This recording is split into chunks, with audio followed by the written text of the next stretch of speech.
So welcome students.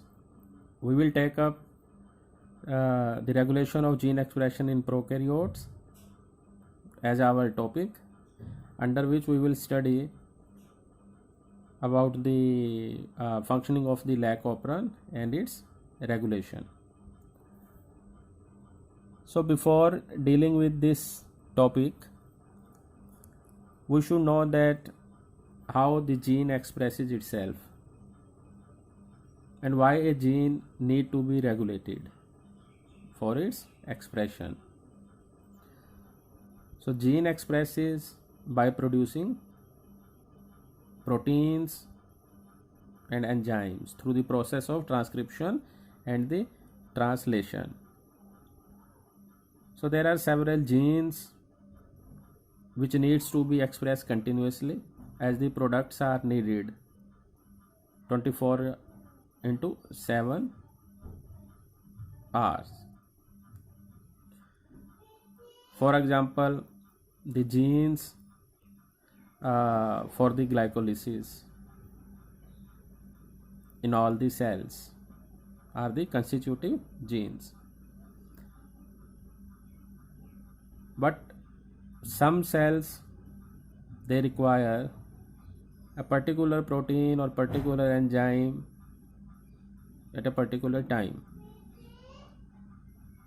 and all the genes need not to express in all the cells. Okay, so there must be some mechanism which leads to the switching on or off of the genes. So gene regulation is the alteration in the activity of the genes so that a particular product may produce when it is needed. Otherwise, the gene will remain switched off. Okay. For example, if we take the example of a liver cell which is involved mainly in the detoxification of the alcohol, almost all the cell in our body have similar gene content, similar DNA type. But in liver cell, the main function is the detoxification of the alcohol. So in this cell, the gene which produces alcoholic dehydrogenase enzyme will be active, will be switched on. But the other gene, like for the neurotransmission, okay, which are involved in producing the neurotransmitter, will remain shut off always. And reverse will in case of neuron cell, the genes for the neurotransmitter will be switched on, but the gene for alcoholic dehydrogenase will remain switched off. Okay, so generally by this way of the gene regulation,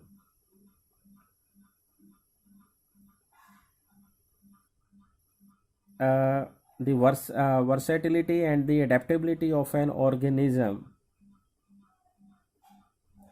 could be increased. Okay, and the regulation of this gene expression also conserves energy and the space. So it would require a significant amount of energy for an organism to express every gene at all times. Okay, means if all the genes need to be expressed in a cell, it will spend a significant amount of energy for this expression. So alternatively, it will be more energy efficient to turn on the gene only when they are needed. Okay. In other way, if all the gene expresses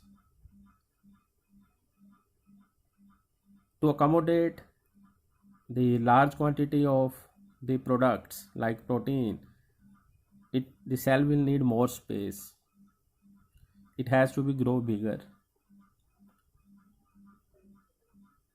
Okay, because when DNA need to be expressed, it must be opened up first, then it will expose the functional part of it for the gene expression. So more space will be required. So by reducing the number of subset of gene to switched on, the energy and space can be conserved. Okay, so at what level the gene regulation can take place? So there are different levels of gene regulation: transcriptional level, post transcriptional level, translational level, and the post translational level. So we will not take up these in detail because we are mainly concerned with the gene regulation in prokaryotes involving the lac operon. So in case of prokaryotes, the gene regulation occur at the transcriptional level. Rest three levels, the post transcriptional, translational, and post translational levels, these occur in eukaryotic cells. So why transcriptional level in prokaryotes? In case of prokaryotes, DNA generally float freely in the cytoplasm and it is not so complex. And the process of transcription and translation, as we know, occurs simultaneously in the cytoplasm. Okay. So whenever the resulting protein is no longer needed, the transcription stops. So as a result, the primary method to control what type of protein and how much of each protein is expressed in a prokaryotic cell is the regulation of the DNA transcription, because other process is linked with this, which takes place automatically. Once the transcription is stopped, protein synthesis stops. If a prokaryotic cell require more protein, there will be the more transcription, less protein, less transcription. So regulation takes place at the transcriptional level only. But in case of eukaryotic cell, both transcription and translation, they are separated and takes place at different part of the cell, and the DNA is more complex. It has to open up, and this uncoiling of DNA is also regulated by histone modification. So at this level, in case of eukaryotic cell, regulation take place. Once the RNA is formed, it needs to go outside the cytoplasm. At this level, then the regulation can take place, and when inside the cytoplasm, this mRNA take part in the translation. So whether the accurate tRNA is coming over this or not, the regulation take place at this level. So once the protein is formed, after its formation, the regulation takes place. So in eukaryotes, at different level, the gene regulation can occur. So we will now take up the lac operon to understand the gene regulation process. So what is the operon? It is a cluster of gene located on the chromosome and transcribed together. So it is the expression unit in case of bacteria. More clearly, if we say an operon consists of a set of structural genes associated with the regulatory sequences like operator and promoter, and this was first described by Jacob and Monod in 1961, who belonged to Pasteur Institute of Paris. So this is the organization of the lac operon. As I told you that there are three structural genes, lac ZYA, which code for different types of enzymes, lac Z for galactosidase, Y for permease, and lac A for galactoside transacetylase. So the product of these genes help in the metabolizing of the substrate galactoside, and these structural genes are at its upstream having regulatory sequences, promoter and the operator. So the boundary of promoter and operator generally overlap with each other. Another gene associated which is present near to promoter is the lac I. This is the regulatory gene and it involved in producing the repressor protein. It has its own promoter. Okay. At some here it is not shown, but there is also present one more site near to this promoter region is the cap binding site, about which we will discuss in the coming slides.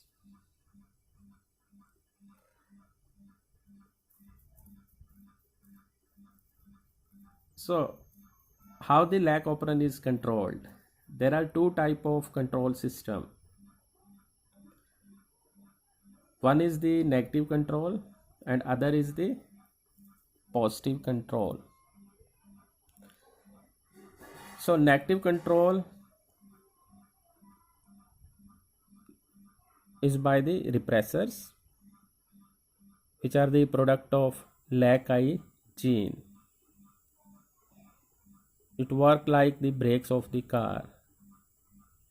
Means these repressors generally decrease the speed of the transcription, or they stop the process of transcription. Positive control by activator, it is like accelerator pedal which speed up the process of transcription. Okay.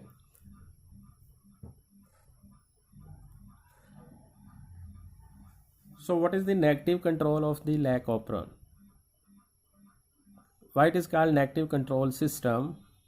Because here the expression of the genes, structural genes, is blocked by an active repressor, which is the product of the lac I gene. Generally the lac operon is the inducible operon, or it is also called negatively inducible operon. Normally it remain off because in the absence of its inducer, the repressor protein binds to the operator and prevent the binding of the enzyme RNA polymerase to the promoter. So repressor is a allosteric enzyme. So what is the allosteric enzymes? So the allosteric protein or allosteric enzyme are having the sites, separate site for the binding of the effector molecule, here the inducer, okay, and other for the DNA binding site. This is tetrameric protein having 4 subunits with 2 different domains, one for DNA binding and other for the inducer, okay. So in the absence of inducer, the LAC operand generally remain switch off. As the effector molecule or the inducer, it enters into the cell, taken up by the cell, it binds to its domain. As soon as it binds to its domain, the conformation of this allosteric protein gets changed. As the conformation changes, the DNA binding sites distorted. When the DNA binding site distorted, this whole structure failed to bind at the operator region, and the RNA polymerase then gets attached to the promoter and de-repressed the operon or induce the operon, and all the structural genes, they start producing their product, okay. So the true inducer for the LAC operon is the allolactose, which is the alternative form of the lactose. So these two forms are the interconvertible.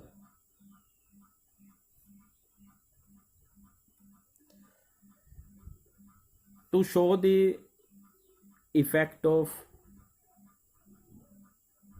different genes of the operon on the transcription, the Jacob and Mond, they created the mutated strain of the bacteria, okay. So in case of the LAC mutation, different genes, structural, repressor and the operator genes, they were made mutated, okay, and after mutation they were conjugated with their normal counterpart, and for short period of the conjugation they were successful in creating the merodiploids or the partial diploid bacteria, in which the normal type of gene, okay, and the mutated gene of the counterpart were present, okay. So merodiploid, now you will be able to understand, partial diploid bacteria in which besides the normal gene or beside the normal operon, a small part of the mutated segment of the F plasmid is present in the same cell by the process of the conjugation. So what did the Jacob and Mond concluded after carrying out these experiments? They were able to explain that some parts of the operon were cis-acting and some were transacting. So transacting were found to be repressor and cis-acting were found to be the operator. Cis-acting means those part of the gene whose product work on its own DNA segment, and if the product of a particular DNA, a particular gene act on other DNA, then that is called the transacting. So repressor are transacting because their products are diffusible. They may act on some other DNA also. Okay, second result was whether the mutation is dominant or recessive. It was also determined. So here we take the examples. So when the operator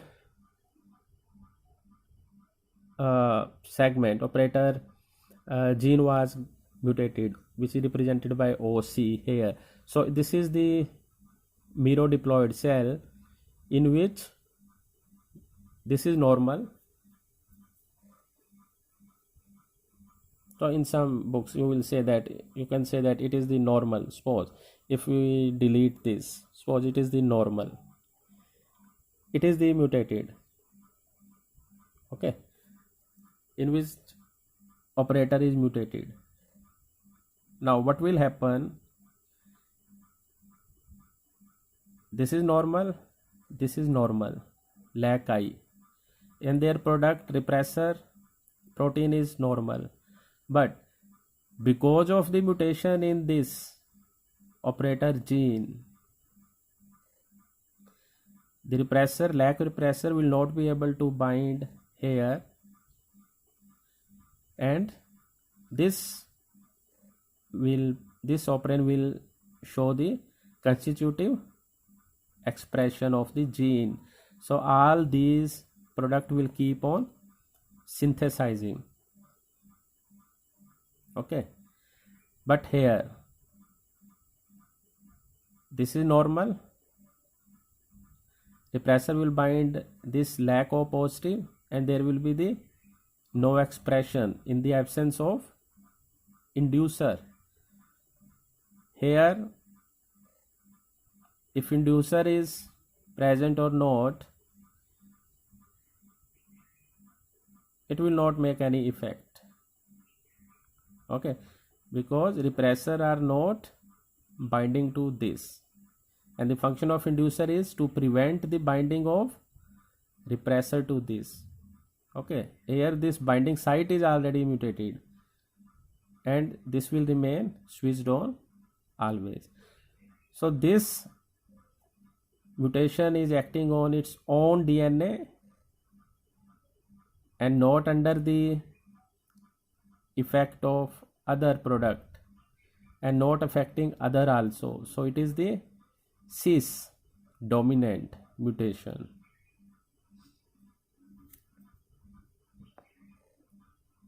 Second, mutation in the repressor region.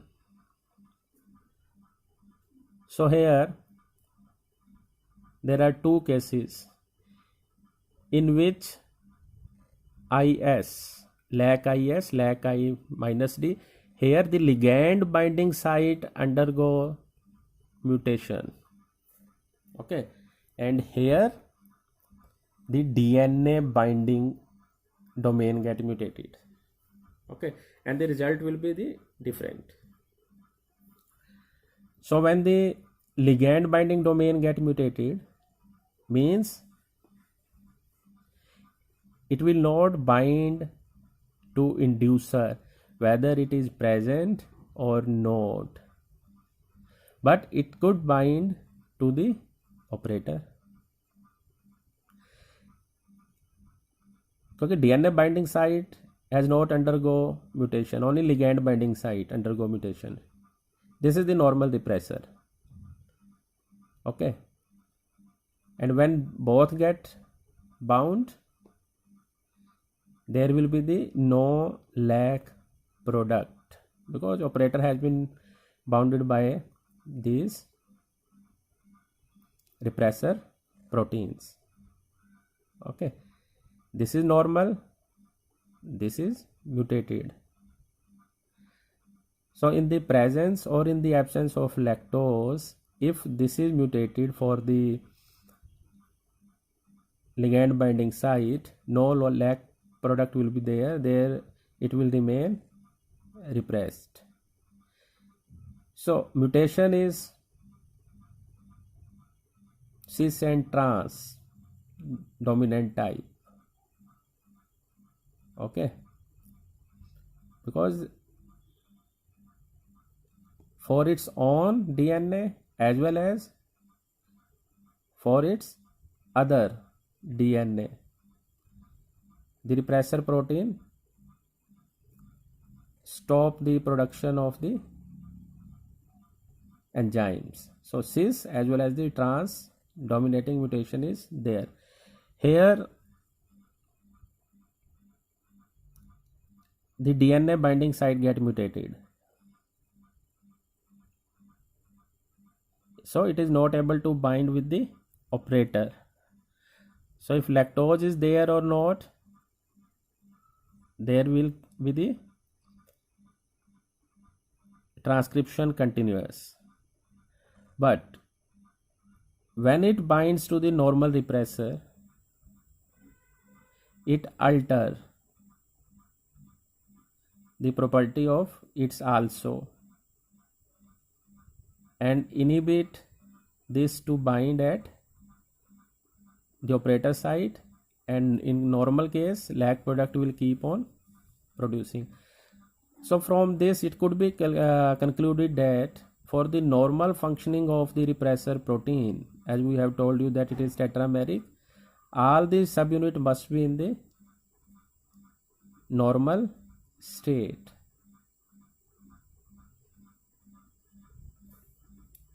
Okay. So you can understand the difference. Ligand binding site get mutated, but DNA binding site is not mutated. Here DNA binding site get mutated, so it is not able to bind at this site, but at the same time when it binds to this normal, it also mutate, it also distort its binding site to DNA. Okay, so the lac product keep on producing in both the fragment, and it is the another type of mutation in which here the repressor is not producing any type of protein, either DNA binding domain mutation or ligand binding domain mutation. It is unable to produce any kind of protein. Okay, so it is totally recessive. Here its dominant part is there, normal, and its product can bind to this and operator region and stop the formation of the lac product. So mutation is recessive here.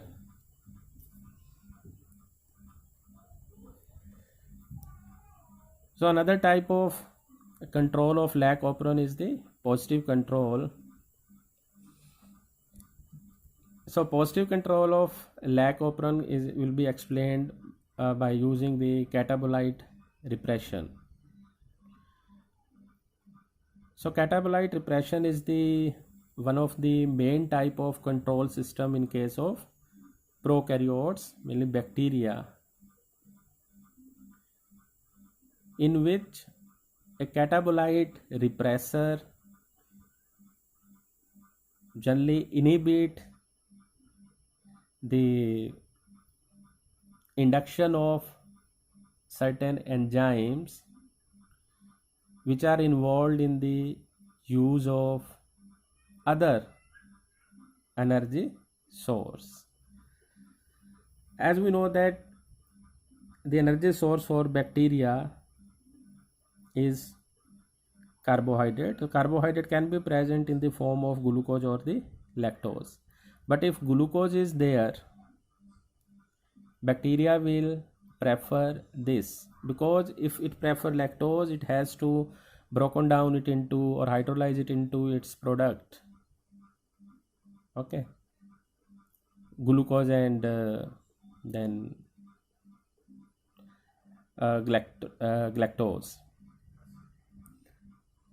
But if readily available source is there, it will prefer this. So glucose act as the catabolite repressor for the bacteria, because it will stop the utilization of the other carbohydrate source, that is the lactose. Okay, so the ability of the glucose to prevent the expression of the number of genes which are involved in the formation of the enzymes involved in the use of alternative energy source is called the catabolite repression. Okay, so what will happen, we will see in next slide that if glucose is present in more amount than lactose, it will inhibit the formation of the CAMP by inhibiting the activity of adenylate cyclase. So if high level of glucose is there, the activity of the adenylate cyclase will stop, and ultimately the formation of the secondary messenger CAMP is stopped. Okay, it is produced from the ATP, and once the CAMP is not formed, it will not bind to its receptor, which is the CAP or the CRP, which is also known as the CRP. So CAP is the catabolite activator protein. It is the activator for the transcription to carry out. It has also, CAP also has two binding domain, one for CAMP and other for the DNA. If CAMP is not there, it will not bind to CAP. If it will not bind to CAP, there will be the no loading of RNA polymerase to the promoter, and there will be the no transcription.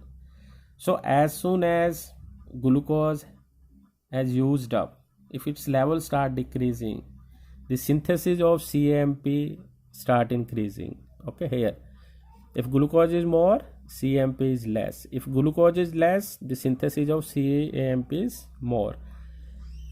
So once the CAMP has synthesized, it will binds to its receptor CAP, and this whole complex then binds to the CAP binding site, which is present nearer to the promoter, and this activator complex now help in binding the RNA polymerase to this lag promoter and increases the transcription. So this ability of bacteria to use up two sources of sugar for its growth is termed as the dioxic growth of the bacteria. Okay, so here we can see that if both glucose and lactose are present, there will be the no transcription. If glucose is present and lactose is absent, then no transcription. If both are absent, again there will be no transcription. If glucose is absent and lactose is present, then there will be the transcription. So this is again the summary of positive and negative control. In positive control, regulatory protein is present, it will switch on the operon. In negative control, operon is off. repressor generally control this regulation. Here the activator, it control the positive regulation. Okay, if there is mutation in the repressor, it gets on. If there is mutation in the activator, CMP cap like, it will turn into off. So this is all about the regulation in the prokaryotes. Thanks.